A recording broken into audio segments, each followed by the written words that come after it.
Let's talk.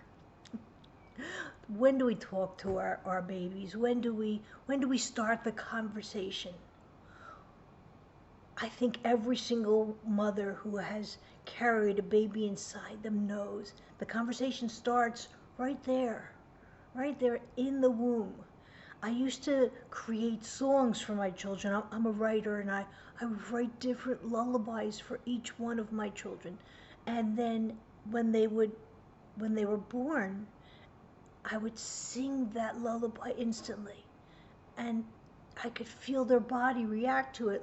It's as if they were saying to me, "What happened? Everything changed. Everything changed." Oh, it's you? Oh, well, not everything changed, right?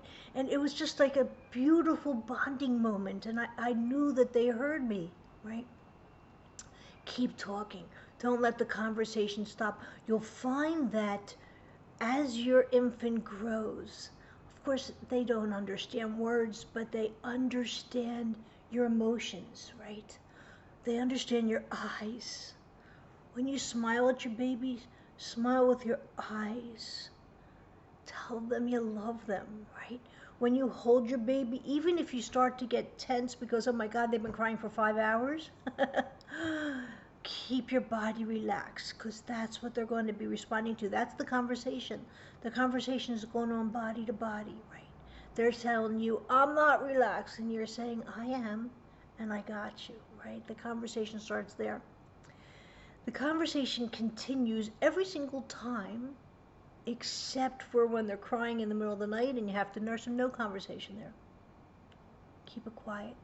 When you keep it quiet during the night and the conversations during the day, even though you're responding to them with your body and you're loving them, they get it. You can sing then, you can hum them, absolutely, absolutely. But the conversations are for day. When you take your child for a walk, for the first time, it's the pram and you're going out and you have your child in there. It's super, super, super, super, super important to make sure that you set up the pram so that the child is facing the person who's pushing. Because that eye contact and that conversation will be so bonding. You see people put their baby in a carriage and then the baby's crying and crying and crying and they're pushing the baby, but the baby's looking at everything and the world looks expansive and it's terrifying. But if the baby sees you and you start pointing out little things like, do you see this tree? This tree, this is a tree. God made the tree, God made you, and God made me. Right? Now you're pulling everything together. Mentioning God, I believe, every single day, and don't let a day go by that you don't, right? That keeps the child understanding that this is a universe that is much bigger than their own wants and needs, and they're safe here as long as they follow the rules, right? Following rules are very important. So what's the first rule for the tree? This is a tree. God made the tree. God made you. God made me. We don't pick the leaves just for fun, right? But we can sit under the shade of the tree and have fun, right? These are the things that you teach as you're walking in the carriage and they start to get respect for nature. It's our job in the conversation to include God and teach them respect for nature, for God, for people, for themselves, for others, animals. That's our job. That goes into the conversation daily. And the last thing that I have to add in conversation is I understand that we're in a world now where we are, I'm going to say the word, we're addicted to our phones. Without a doubt, I'm addicted too, I go, there's one day a week that I don't use my phone. Friday night, I put my phone away. I don't pick it up again until Saturday night. It's easy for me to do on that day because I'm an observant Jew, and an observant Jew will follow the rules that it says that we do not use electricity, we don't turn on electricity or turn it off, right? We don't manipulate electricity. Doesn't mean we don't have electricity. I have my lights on all Shabbos, right? But not my phone.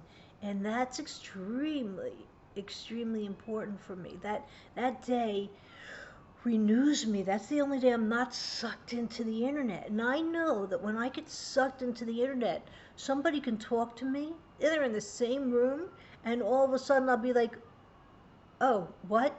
I'm sorry, I wasn't listening. They were right there, but I didn't hear them. Don't do that to your child. Try really, really hard. I know you need your phones, but you don't need your phone as much as you think you do. So put your phone away. Put it in a zippered compartment. Put it in a place that you know that you can hear it ring and you can get to, but that it's not going to call you to go on Twitter or to go on Instagram or to just go on WhatsApp and see what's happening with that next thing because you have a meeting coming up. When you are with your child, be with your child. Be with your child. That bonding is so important. Let them see your mouth. Oh my gosh, when we had all those masks, I don't know how these kids are going to learn how to speak. The beginning sounds of every single word, the ending sounds of every single word are what creates synapses in our head that absolutely expand the concepts of new languages coming in. I don't understand what that has done to the next generation, but keep them focused and keep your focus on them. And that is your Bubbie pin for today. Who am I? I'm Bubbie. I like to share these little tips so that if you're going through what I went through in life, maybe I can help you. Of course, when I was raising my children, we didn't have cell phones, right? It wasn't like that. We had maybe like great big car phones, so so it was a whole different thing. Where you couldn't see. It wasn't like the Jetsons came alive and we could see. So I understand you guys are walking in a different path than I ever did, but your children still need you. Show up, and I'll show up for you tomorrow. Bye.